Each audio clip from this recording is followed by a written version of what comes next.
அஸ்ஸலாமு அலைக்கும் வரஹ்மத்துல்லாஹி வபரகாத்துக்கும். என்னோட பேர் வந்து ஜுமானா ஹசீன். இதுக்கு முன்னாடி நான் வந்து இந்து மதத்தில் ரெட்டியார் அந்த சேர்ந்த வகுப்பு நான் இங்கே தான் அங்கே இது. அப்போ வந்து என் பேர் வந்து காயத்ரி. நான் வந்து எப்படின்னா எனக்கு வந்து அப்பா இல்லை, அம்மாவும் தம்பி மட்டும்தான். என்னை +2 வரையும் படிக்க வச்சுட்டு எங்கள் தாத்தா மட்டும்தான். அடுத்து நான் வந்து 10th வரையும் எங்கள் ஊரில் தான் படித்தேன். எனக்கு வந்து ஒரு எங்கள் மதம் தான் அப்படிதான் தெரியும். எனக்கு வந்து எங்கள் மதம் மட்டும்தான் இருக்குது. இப்படி இஸ்லாம் அதெல்லாம் எனக்கு எதுவுமே தெரியாது. எங்கள் ஊர் சுற்றிலும் முஸ்லீம்ஸ் யாருமே நான் பார்த்ததில்ல. 10th வரை எப்படின்னா எனக்கு வந்து எல்லாமே எங்கள் மதம் தான். அப்படி எது சொன்னாலும் நான் முருகன்ட்டு தான் போய் சொல்வேன். இப்போ வந்து எக்ஸாமுக்கு போகும்போது நான் புக்கை பெறட்டணும் இல்லையோ தெரியல, கோயிலில் போய் உட்காந்து நல்லா ப்ரேயர் பண்ணிட்டு நான் நல்ல மார்க் வாங்கணும், நான் அது பண்ணணும் இது பண்ணணும், எப்போ பார்த்தாலும் கோயிலுக்கே போயிட்டு இருப்பேன். 10th நான் ஸ்கூல் ஃபர்ஸ்ட் வாங்கினது கூட நான் காரணம் இல்லை, நான் கடவுள்னால தான் நான் வாங்கியிருக்கேன் அப்படின்னு சொல்லிட்டு இன்னும் அதிகமாக ஈடுபாடோட கோயிலுக்குலாம் போக ஆரம்பிச்சேன். இப்படி போயிட்டு இருக்கப்ப என்னாச்சு அப்படின்னா திடீர்னு எனக்கு ஒரு திரும்ப என்னன்னா வந்து நிறைய மார்க் வாங்க இங்க என்ன பண்ணிட்டாங்க, நீங்க வேணாம், இது கிராமமா இருக்கு, நீ போய் ஹாஸ்டல்ல தங்கி படி, உனக்கு ஒரு நல்ல இது கிடைக்கும் அப்படின்னு சொல்லி ஹாஸ்டலுக்கு அனுப்பி வச்சாங்க. அங்க வந்து பழனி பக்கத்துல உடுமலைப்பேட்டை அப்படின்னா நான் படிச்சேன். அந்த ஊர்ல தான் வந்து 11th 12th படிச்சேன். அப்ப என்ன அப்படின்னா வந்து அங்க போய் தான் முஸ்லீம் அங்க இருக்காங்க நான் பார்த்தேன்.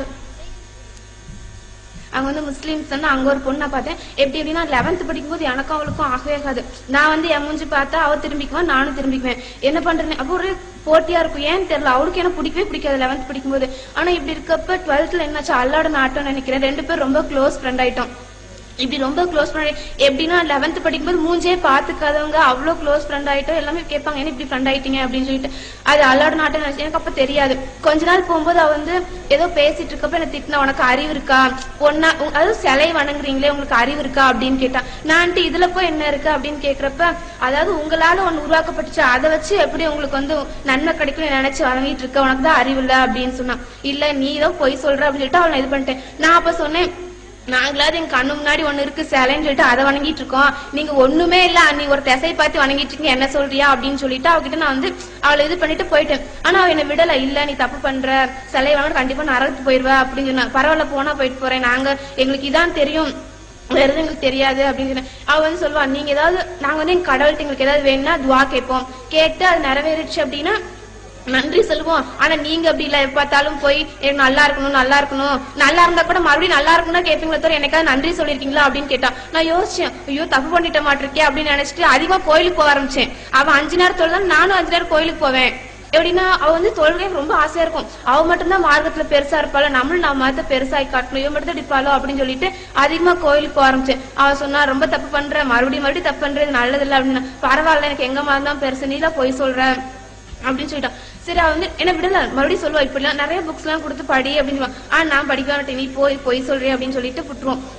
இப்படி ஆக எனக்கும் அவளை கொஞ்சம் பிடிக்க ஆரம்பிச்சு. என்னன்னு தெரியல, தொழுகிறது, அந்த புர்கா போட்டு வர்றது அதெல்லாம் கொஞ்சம் பிடிக்க ஆரம்பிச்சிச்சு. இப்படியே போயிட்டு இருக்கப்போ ஒரு நாள் எங்க வீட்டுல வந்துட்டு கோயிலுக்கு போலாம் வா அப்படின்னு கூப்பிட்டாங்க. எனக்கு வந்துட்டு ஐயோ நான் வரல, எனக்கு நான் வந்துட்டு தப்பாச்சு. எனக்கு அப்ப தோணுச்சு திடீர்னு, இது ரொம்ப தப்பாச்சே, இப்ப நம்ம போக கூடாது அப்படின்னு தோணிட்டு நான் போகல. போயிட்டு என் ஃப்ரெண்ட போய் சொன்னேன், இப்படி எனக்கு நடந்துச்சு, நேற்று வீட்டுல கோயிலுக்கு கூப்பிட்டாங்க, நான் வரமாட்டேன்னு சொல்லிட்டேன் அப்படின்னு.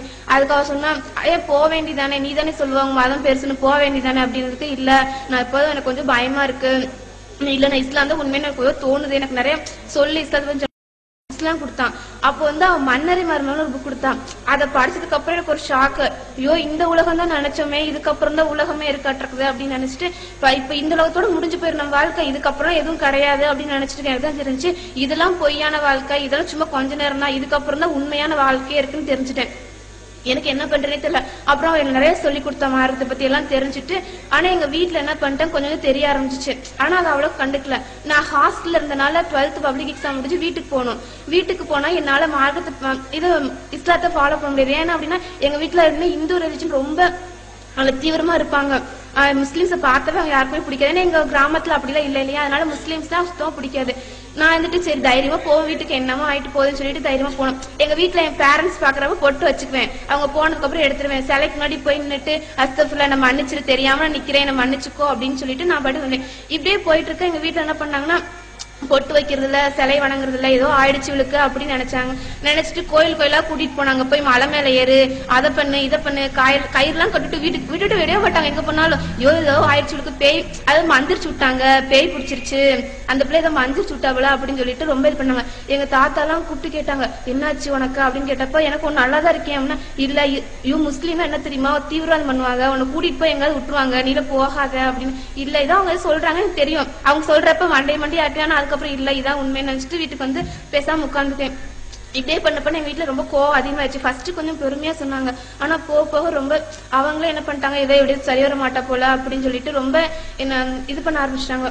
காலேஜ் சேர்த்துறதுக்கும் எல்லாம் அப்ளிகேஷன் எல்லாம் வாங்கி வச்சிட்டாங்க. எனக்கு என்ன பண்றேனே தெரியல. எங்க அம்மா சொல்லிட்டாங்க, நீ காலேஜ் முடிக்கல, எனக்கு கல்யாணம் பண்ணி வச்சிடணும், நீ இப்படி ஏதோ பண்ண போறேன்னு தெரியல, ஆனா என்ன பண்ண போறேன்னு தெரியல எனக்கு அப்படின்னு சொல்லி ரொம்ப என்ன திட்டிட்டே இருப்பாங்க. எப்ப பார்த்தாலும் வீட்டுல இருக்க ரொம்ப கஷ்டமா இருக்கும். எப்படி இவங்கள்ட்ட என்ன சொல்ல முடியாது, எங்க வீட்டுல யார்ட்டையுமே சொல்ல முடியாது. மாரத்தை பத்தி சொன்னா யாராவது எனக்கு கொன்னே போட்டுருவாங்க. என்ன பண்றேனே புரியல. அப்ப யோசிச்சுட்டு இருக்கப்பதான் திடீர்னு தோணுச்சு, நமக்கு வந்து அடுத்த நிமிஷம் நமக்கு மரணம் வரலாம், அந்த மரணத்துக்குள்ள நம்ம நேர்வழி அடையணும் அப்படின்னு எனக்கு தோணுச்சு. அப்பதான் எனக்கு நிறைய தெரிஞ்சவங்க மூலமா இந்த நம்பரை வாங்கி இந்த தாவா சென்டருக்கு நான் சேர்ந்தோம். ஆனா எங்க வீட்டுல அப்பயே சும்மா விடல.